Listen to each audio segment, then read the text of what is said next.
Hey everyone, this is Jack Mangan. How's it going? Slam Summit number 19 here. I'm going to butcher everyone's names. We have Georg Edert of Elder and Alexander Skepp of Gosta Berlings Saga, who the latter have a new album out called Forever Now. Also joining me this week on the Slam side of it is Mark Pruett and Dr. Sheila Unwin. The great quote from this week: when times are tough, you look for those moments that you can sort of stay in for a while and just be there. And this album sort of became that for us. Find out who said it. Keep listening. Recording in progress, says the robot voice. All right, a person or an empty shrine looking out on what we've become. Yes, I always start with a lyric, and there's some Elder lyrics. So what's up, everyone? Jack Mangan from Sport Life and Music here. We've got a full house today, so I will zip it. I will not talk as much as I usually do. But we're here today. We're really blessed to have four amazing people on this panel. It's really great. So I'll go with our first guest. So we have Alex. I'm sorry, I'm going to say your name. I'll say it in the English way. I'm sorry. You can please give us the proper Swedish pronunciation. You just said it, but I'm stupid, so bear with me. Alexander Skepp from the amazing band, the wonderful band, a band I've loved. Discovered them through again, I might bungle the pronunciation, the Concrete Music album. I love that album to pieces. I think it's a brilliant masterpiece. The new album is on par. Alex, the drummer and founder, and more than that from that band. It's really an honor to talk to you, man. As I said, I'm a huge fan. I love the music. I'm looking forward to talking to you today in your serene, beautiful place where you are. Yeah, thank you so much, Jack. Thanks for having me. Of course, yeah. And then Georg Edert or Georg Edert from the band. Again, I'm bungling names, so apologies to everyone. Oh, that was good. That was really good. The drummer, another drummer. We've got two drummers on today from the band. A wonderful prog rock, prog metal band. Actually, that doesn't do them justice. There's no way to do this band justice because there's so many things. But really, I hold them in the esteem of Mastodon, Opeth. Just a great band. Elder. They're German-based right now, but yeah, again, thank you so much for joining us today, George. Hey, good to be here. That was nice. Thank you. Yeah, I'm full of compliments in the beginning, but afterwards, later on, it's just gonna be all insults. It's gonna be nothing but insults later. So then I'll turn to a dear and a friend of mine for 20 years at least, Dr. Sheila. Dr. Sheila, I'll just pronounce it right because I'm going to bungle everyone's name. Dr. Sheila, thank you so much for joining us today. People know her from the podcasting world. Yeah, thank you so much for being a part of this. I'm looking forward to your contributions today too. Thanks for inviting me. And then someone else who I think I really consider a cherished friend, even though we've known each other only a few years, the editor of Whiskey Network, a really smart and savvy someone in the music world and a great writer, Mark. Well, his name isn't that hard, so I'll bungle it on purpose. It's Mark Pratt. No, it's Mark Pruett. I'm just kidding. I'm just being an idiot. You guys know that about me now. So Mark, thank you so much for joining us today. I'm not a doctor, but I play one on TV. Very nice. Well, you know what? I'm gonna just get us all started. Let me see. Well, you know what? I know we want to talk about the music world, the music life, and everything, but let's actually do some justice because let's talk a little bit about the newest project from you guys. As I said, I think the new Gosta Berlings Saga is a wonderful. If you can tell us a little bit about what it's all about and why you guys, what people should be listening for in that. So, Alex, if you can tell us a little bit about the new album. Sure. So it's called Forever Now. It was released on the 6th of June. And we have been working on this album for 5 years now. And it was a bit of a tough one because we have at least 3 of us in the band have gone through some pretty rough times with losing close family members at that time. So it sort of boiled down to something that when times are tough, you look for those moments that you can sort of stay in for a while and just be there. And this album sort of became that for us. So it is about like trying to find the now and staying there. So we recorded, we wrote everything, we produced this album, we even mixed it. So that's the first for us. We did everything ourselves, and that's why it took a while to get it done. But it was all worth it, we think. And it's basically just all of us, in what, 43 minutes worth of music. And yeah, we're really happy, and we're really happy with how it has been, received, and the reviews have been really, amazing to read. And especially when you put all of your everything into it, it feels even more amazing just to read reviews and people actually taking the time to listen to it and trying to figure out stuff and trying to understand what we're trying to do with this, whatever we're doing, prog rock stuff, Yeah. So yeah, good times happening right now. That's great. Yeah, I love the sound of it. I love the My Bloody Valentine-esque kind of warped tape production that you guys loved on your albums. I think it's wonderful. I said in a past review of Concrete Music, I said it sounds like it should be the soundtrack to a spy movie. It's so cool. It's such great groove. It's really wonderful stuff. So I encourage everyone to check out. And again, thank you also for the I've been calling it Gosta Berlings Saga, so I appreciate the proper pronunciation. Yeah. Gosta Berlings Saga. It's a tricky one, I guess, for an English native speaker to say. Well, thanks. And then, like I said, we're Yeah. not done, but I do want to also turn attention to, I think, Innate Passage is a masterpiece of an album. It's from The Elder. I don't know if you guys are due. I won't put you on the spot, George, but yeah, if you tell us a little bit about what you guys have going on in 2025 and when we can look for more great music from you guys. Yeah, so we just did 2 tours in the US and in Europe for the 10-year anniversary for Lore. It's a record that came out in 2015, which was also my first Elder record listening to them. I wasn't part of the band back then, but I met the guys on that tour, and that was a really, really good one. Seeing lots of friends, played some really cool spots. And the last release we had was a live session we recorded at the BBC Maida Vale studios in London 2 summers ago, almost 2 years now, I think. And we were invited to do a couple of songs for a radio show, and this got released. That was the latest, and now we're working on the next record. Right now, I'm playing along and practicing some demos that Nick sent me. So that's gonna come out next year, and yeah, All right. that's it. Great news. Well, I guess you heard it here first, or maybe you didn't, but yeah, great news. The Elder record in 2026. All right, well, I'm going to turn it over to, actually, let's start with Mark and Sheila. Definitely want to get to your questions, but Sheila, maybe we'll let you start first if you have a question lined up for our esteemed guests. Sure. So I know in my day-to-day job, I love what I do, but a lot of times things get monotonous and tiresome, and I just don't want to go do this one thing that I have to do all the time. So how do you two manage that? I mean, both of you have been playing for, decades. So what excites you today that excited you when you started, and how do you get past that monotonous of I have to go practice again, I have to go practice again, I have to play the same song, that kind of thing? Do you want to go first, Alex, or? You Okay. can go. Sorry. Please go. Please go Okay. ahead. All right. So I feel like it's getting easier to motivate myself just with the success that we've been having, which was luckily for me, every year it got a little bit better. Then there was a bigger jump when joining Elder, but so far it's been going better every year, and it's nice to see like the work that you put in practicing and just like being alone in the rehearsal room pays off.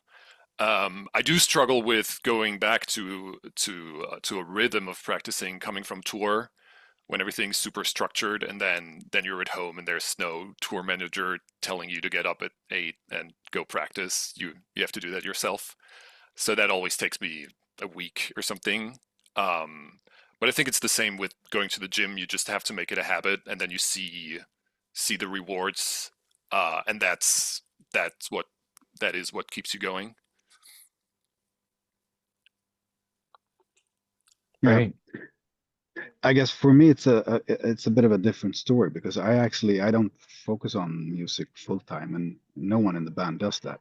So for me, the music never becomes or gets monotonous. It's music for me is my creative outlet. So I guess having a daytime job is both a blessing and a curse because we're never able to focus as much on the music as we would like, I guess. But also it keeps us busy. It provides us with a sense of purpose, I guess, outside of the music. So it never gets, it never gets boring in that sense. It's almost the opposite. So when we get back from having played a few shows, it's like you're expected to get up next morning and be in the office basically. So it's this back and forth, and it's like for our families, they expect us to come back home like recharged and happy and full of energy from having been out on tour, but it's like we're drained, and then but still we got to carry on doing what pays our what puts money on the table, so yeah, it's a different story. Yeah, that's perfect. Thank you Hmm. guys. Yeah, all right. So Mark, I know you got some questions too. Why don't you fire away? Uh, George and Alex, I have sort of a two-part question. George, supporting in a passage, something amazing happened, and you guys were picked up to support Tool. This is no small feat. I got to see you play at the old Staples Crypto.com arena, which was absolutely fantastic seeing you guys play on that stage. And something that you and I talked about when we met up just very briefly was one of the questions I asked was, what's it like? What's it like to be on tour with someone of the stature of Tool? And one of the most amazing things that you had said to me in that conversation was that they treated you so well, that they were looking out for you, that they were kind of giving you pointers, and we were joking that your drum kit was going to grow by fivefold after looking at Danny Carey's kit. So hopefully that comes to fruition. It becomes a little easier to tour with that. But juxtapose that against someone like Alex, where music isn't full time for him. How did working with a band of that stature and having the system down, how did that change your view of touring? What did you learn from that? And also in your past career with so much time under your belt with playing drums and touring, who has mentored you along? How did you learn about those things? Just starting out, that was very DIY.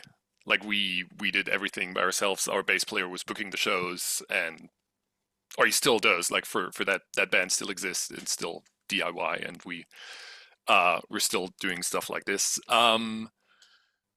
But yeah, Tool was really good, and again, very fortunate that we can do stuff like this, and I can earn money doing that. I'm not taking that for granted, and which goes into the practicing thing. Like I want the shows to be as good as possible, so that's what keeps you going. The good thing about the Tool gig was seeing a band who is this big is still cool, and they hang out and they talk to you like you're on tour with any other bands, which was good to see. And I never I never thought about touring when I'm 60 or something like that. That never thought about that. Like, how long will I be able to do that? And then seeing Danny play those 2-hour shows, and I think he was 62 at that point, something like that. It's just crazy. And that is definitely became a new role model in terms of, okay, this is the goal now, being able to do this at 60 and still touring, still playing, being able to do that. And the other nice thing is realizing that touring can be very easy. We weren't in a bus or anything, but there was like it was super well organized. The schedule was the same every day. Sometimes you had those 2 shows back to back, so you don't have to break down, travel. You just go to the hotel and you have a day off, basically. And this is definitely another motivation to keep going and maybe grow a little bit more, so touring can be a little easier. And we already could do that compared to when I started with the band. We were sharing beds in a hotel, like two people in a queen size bed, so we can save some money. And now we're at the point where everybody gets their own bed, which is really nice. So hopefully we can continue in that direction a little bit. But so far Fancy. it's been really good. So, second part to the question. So, from your perspective, Alex, what are the learnings or what are things that you're sort of taking away from that conversation? Because now, we're talking about 3 sort of different levels. We have Tool, we have Elder in support of them, and then we have where you are. What's your take on that? I'm interested to hear what you have to say. Well, I mean, I'm still happy if someone pays for a hotel room when we go on tour. But yeah, it was something that just struck me when listening to you speaking. It was like the inspiration of being around people who are like better than you are, if that makes sense. Like I think that that's something that I look for everywhere in life. Really, it's just being around people who inspire you, and those people are usually the ones who have sort of achieved something. And yeah, I kind of can't even imagine what it would be like, playing together with a band of Tool stature. It's I mean, what was their crew even like? How many people were on the crew? Just looking after them, 50 or 60, I think. Wow. Yeah, Wow. Okay. Yeah. five cooks alone cooking for the whole crew. Wow. Yeah. Okay. So a bit of a difference here, right? Yeah, I've Yeah. never But seen something like that before, so wow. that And was I crazy. actually I saw Tool open for Rage Against the Machine back in '92. And they were Oh, playing as a support act. Yeah. Little did I know what would become of them later. nice. Wow. Yeah. Yeah. Yeah, I saw them with Primus, and yeah, it was a huge production. I didn't get to, I wasn't backstage. I didn't get to, no one cooked for me. I didn't have 5 chefs cooking for me, but yeah, it was incredible. So I have a question I think that segues nicely from that. So, we talk about you've got family, got life, and also I hear it in talking to you guys, and even in the music that you guys write. You guys you're not just drummers who just want to hit things. You're intelligent guys. So being an intelligent person and having a rich inner life, how do you maintain the balance of everything and kind of keeping sanity between family, work, touring, writing music, practicing everything in life? How do you maintain the balance? Well, I mean, someone usually has to suffer. Usually it's me who takes on too much, I guess. But yeah, it's a constant conversation with the people around me.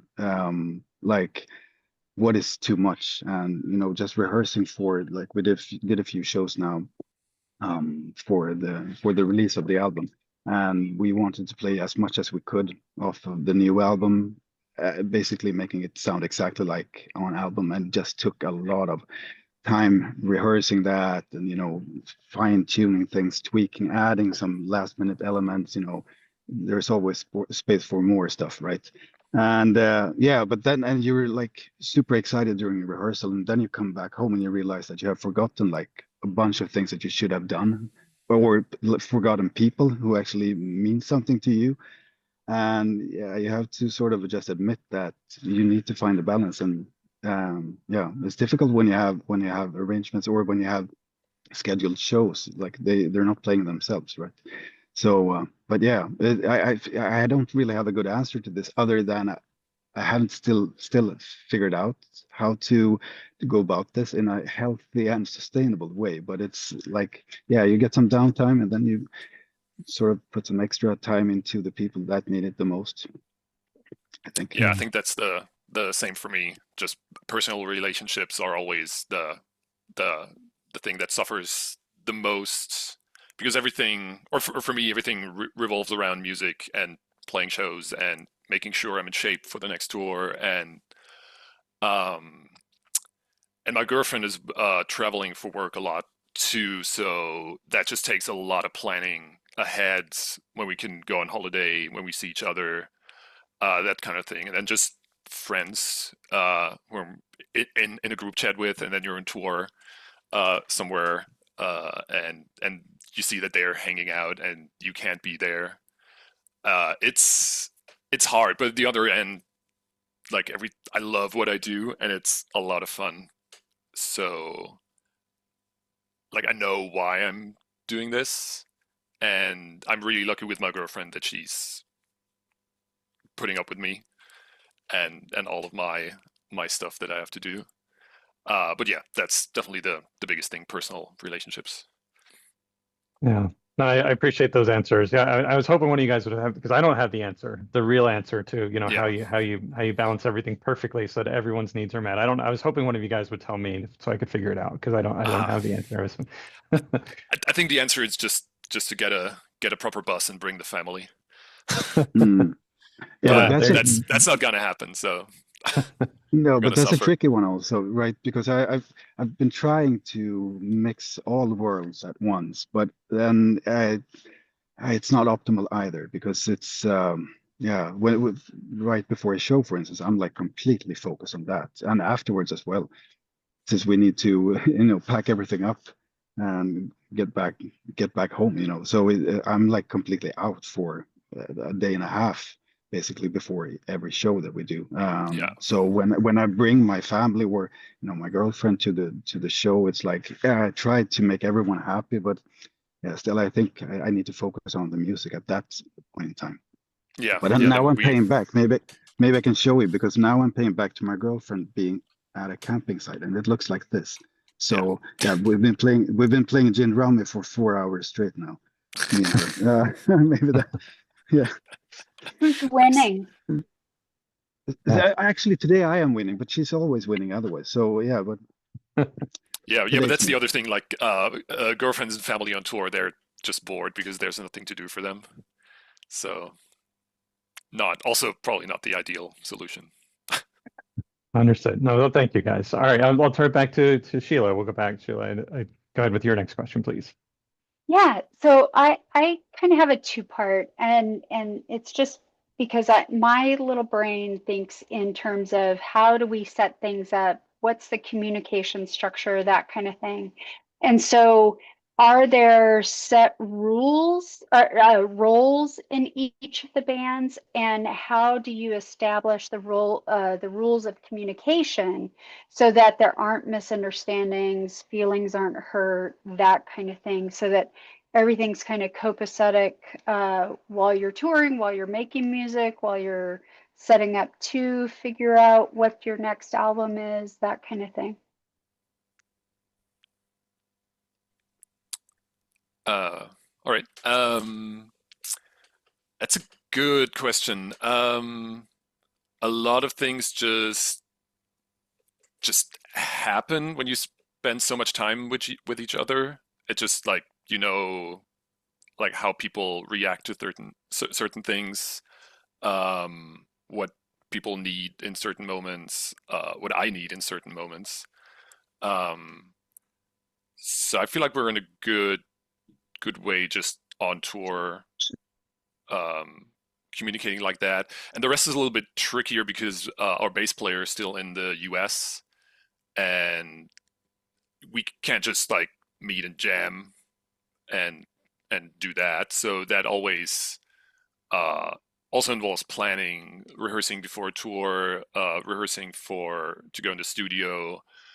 So we're figuring that out right now. How we want to record, when is Jack coming over to rehearse, then like do we do that before the tour, after the tour?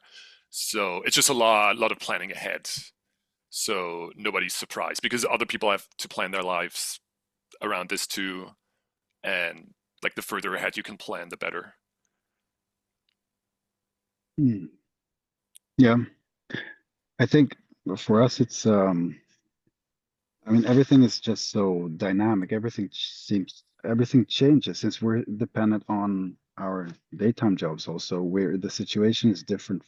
It's always different, really. So that makes it difficult to sort of set up a process for everything that just keeps on improving, like you would do with some, like whatever. But like if you record an album and it takes you 5 years, there are so many things that will change during that time, personal life situations, etc. So you just need to be flexible, I guess. And what we try to do is to be as inclusive as we can. So we really try to make sure that everyone gets a chance to chime in on what we're doing and like what it's supposed to sound like, things like that, which also makes it a bit more challenging because if you have like 5 cooks trying to not push but trying to get their vision through, yeah, it's a bit challenging, but at least the only thing you can do is to make the work environment so as safe so that everyone can speak up whenever they feel like things are not going in the direction that they would like it to. Yeah. But communication I think is like key to basically everything that you do in life, together with other people at least. It's like you need to find a way to talk openly and ask, as quickly as possible if something pops up. Yeah, I'm stating the obvious now, but hey. It's great. It's absolutely, and any team, work team, day job team, family. If you're working at the lunch rush at McDonald's, I think that what everything you guys both just said is really is critical. So no, I think those are great answers for sure. I won't cut you off if you had more to say, but otherwise I'll toss the ball. Just a practical example. It's something that I appreciate. It's like a lot of the communication happens on WhatsApp for us, and I've been pushing this, like if you read something, just give a thumbs up to sort of encourage the other one that like they're doing something, they're adding, they're contributing, like just show that you have read it and that you acknowledge it. Those tiny things, I think it matters, because whenever you add or put your energy into something, then you want to get some sort of feedback that you're doing the right thing. So yeah, tiny things matter, or seemingly tiny things. Yeah, oh, great. Thanks. All right, Mark, I'll toss the ball to you. What do you got? Long time ago, I heard a radio interview with Steven Tyler and Joe Perry, and they were talking about their struggles. And Steven Tyler said at one point in time, he just looked over at Joe and said, "You know what? I hate the way you chew food." And that's a product of being together in a closed space for a long time. So whether you're on a supermassive tour or whether you're in the van and you're sharing queen beds, or perhaps you've got a day job and you're squeezing in some shows, a couple of things. How do you maintain boundaries? And how do you maintain your own sanity? But also, how do you keep from getting to that point to where you're with another person and you're like, I don't like the way you chew food. You need to go over there because we're going to get into it if something doesn't happen. George, why don't you start? Yeah. Also, good question. So far, I've been lucky enough to. I pretty much only ever toured with people I knew and were good friends. So I never had those big issues with people. It does on like a 6-7 week tour. It's definitely like there comes a time when you just like need to take a walk on your own, just like get out of the group a little bit and have some alone time. Or at least for me, that's always like, I feel like the longer the tour goes, then in the beginning I'll need like a 30-minute walk every 3 days, and then at the end of the tour I'll like when sound check's done, I'll go out and sit somewhere under a tree. So that's a strategy for me. Noise canceling earbuds are really good in the van. Depending on what's going on, like tours are different. Sometimes there's music blasting all the time. Sometimes podcasts. Sometimes people are talking a lot. Sometimes people sleep a lot. Always different, but the noise canceling earbuds definitely help. And yeah, the rest I've been just really lucky to not have been on tour with major assholes or stuff like that. Denny Carey, on the other hand, no, he's great. Yeah, I was gonna say he's got the best reputation. I'd be shocked. Oh, that's great. So, Alex, I think that's a great question mark. Alex, do you have anything you wanted to add Yeah, on to that?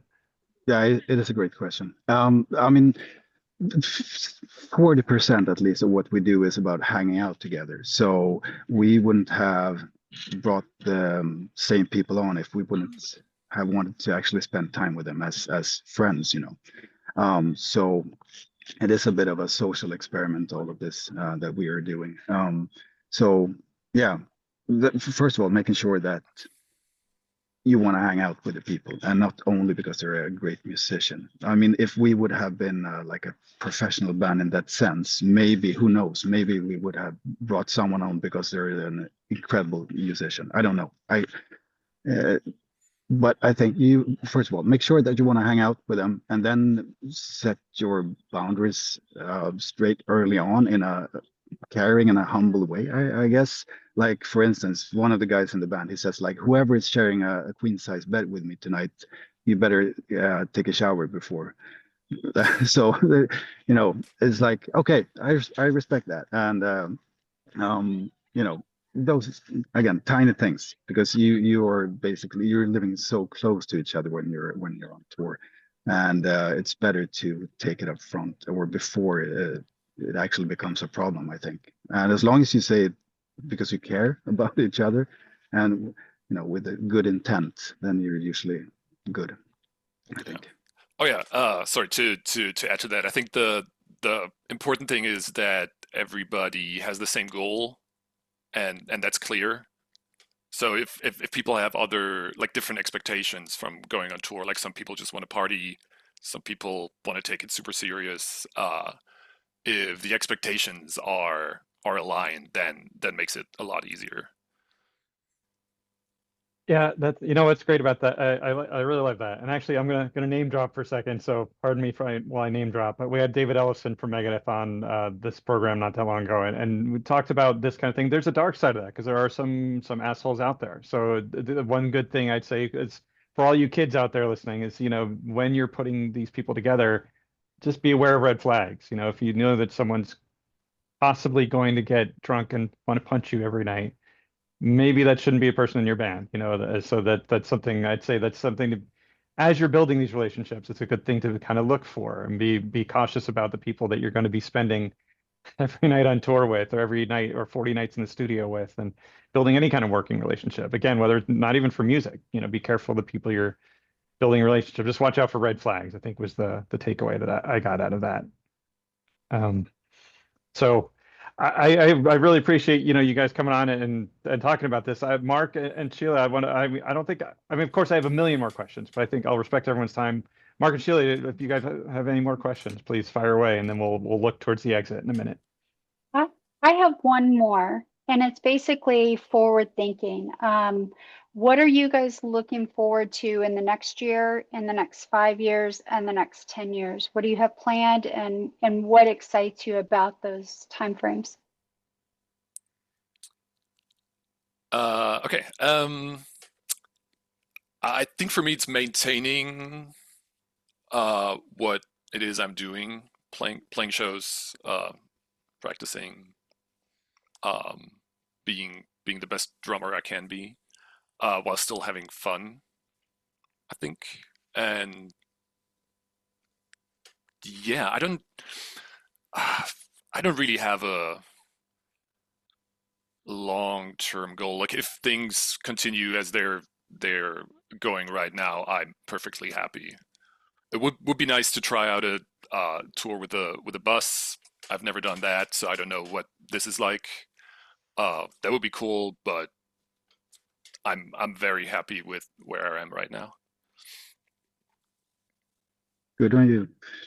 Yeah, and for me, I think it's fairly similar. I want to see where this can take the band, keeping releasing new music and reaching new listeners and a new audience, and being able to find that balance in life where I can still live my dream of touring a bit. Maybe the ultimate one is to play in Japan. I guess it's been the same for 25 years now, I think. But doing things, seeing things, experiencing things, while still actually being able to, keep a sustainable balance. What the most important thing, I guess, is to have fun, and to never lose my sense of inspiration, to want, having that feeling of wanting to do more, to try out new things, regardless of how it's being received. Really, just doing it for the sake of, experimenting and trying out stuff. Yeah. Hey, Mark, you have any more questions you want to ask the guys? I just have a closing statement. I mean, I appreciate both of you being here. George, you and we've shared a whiskey and we've talked a few times. I question your taste in peated whiskey, but that's okay. We could discuss that at another time. Yeah. I'm just kidding. But Alex, I look forward to hearing more new music from you, and George, the same thing. For Elder, I wish you both a tremendous amount of success. It's a brave new world from a music standpoint, and there's some amazing music that's being put out there, and the two of you sit at the epicenter of that with the bands that you're in. So thank you. Thank you. Thank you so much. Yeah, great, Mark. That was great. All right, well, let's look at the door. I will say, just as my final note, is that I think you guys seriously are wonderful. Like, both of your bands deserve more attention. I think you guys really are at the forefront of the songwriting world. Like, what you're doing is groundbreaking. I hope both of you, I'm saying this in a funny way, but I'm serious. I hope both of you get the chance to score some film cinematic music that you're doing, and there's such a great, strong instrumental aspect to it. So I think it's great stuff. I wish you guys lots of success. I'm gonna shut up. Believe it or not, I'm gonna shut up. Let's go around the horn. Like I said, everyone, and this is all four of my wonderful guests. Thank you, all four of you. Maybe all four of you leave us with some words of wisdom, whatever you want to leave us with a parting shot, and then we'll head to the exit. But thank you all for joining me today. Whoever wants to start, it's a free for all. All right, Sheila.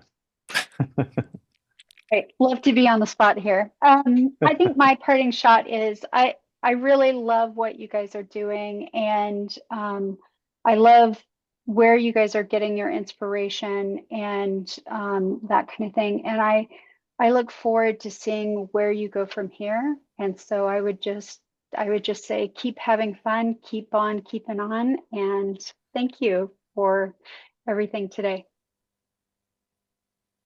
Yeah, I couldn't have said it better. All right, I'll put the next person on the spot. George, I'll put you on the spot. You want to take us out with the?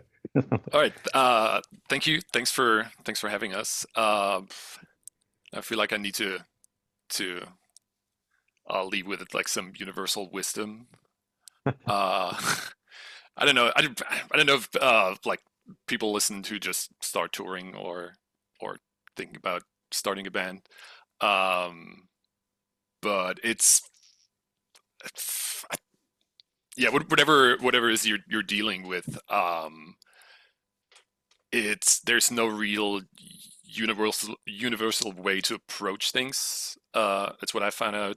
Like, people are different. Like, what works for me might not work for other people. Like, I found out I usually shouldn't drink, or I don't drink before a show, just after stuff like this. So whatever it is, feels good, just do that. Sorry, that wasn't super inspiring. Oh, that was great. That was great. Seriously, no, thank you. Thanks. All right. Well, Yeah. Alex, I mean, you have some words of wisdom in your beautiful serene spot. Well, no, I think nature gets to speak for itself right now for me. But I don't think I have anything super clever to say apart from to just try to find people who share the same goals and get excited about similar things. And as long as they're fun to hang out with and treat you well, and you want to spend more time with them, then you probably know that you are on the right track. That's it. Hey, all right, Mark, take us home. Okay. First thing, 2 bands that you specifically need to check out. Elder, and I'm going to butcher the name, Gosta Berlings Saga.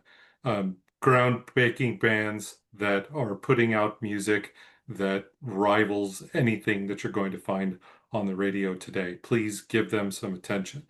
The second thing, in my opinion, no offense, George, because we're more than acquaintances. I don't know if we're friends, but and you haven't paid me $20 this month yet, so we'll have to sort that out. But I think Alex wins because if more of the world could go to a campsite and play gin for 4 hours next to a lake, I think a lot of the world's problems could be solved very easily. So I really appreciate the juxtaposition of the outlooks that both of you have on touring and being together, and I wish you both a tremendous amount of continued success. Thank you. Thank you. Thanks. Thanks, everyone. Thanks for watching. Thanks, everyone, for being here.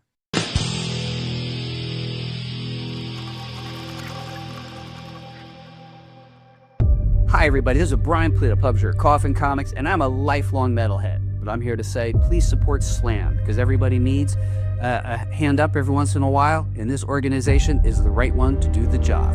Thank you.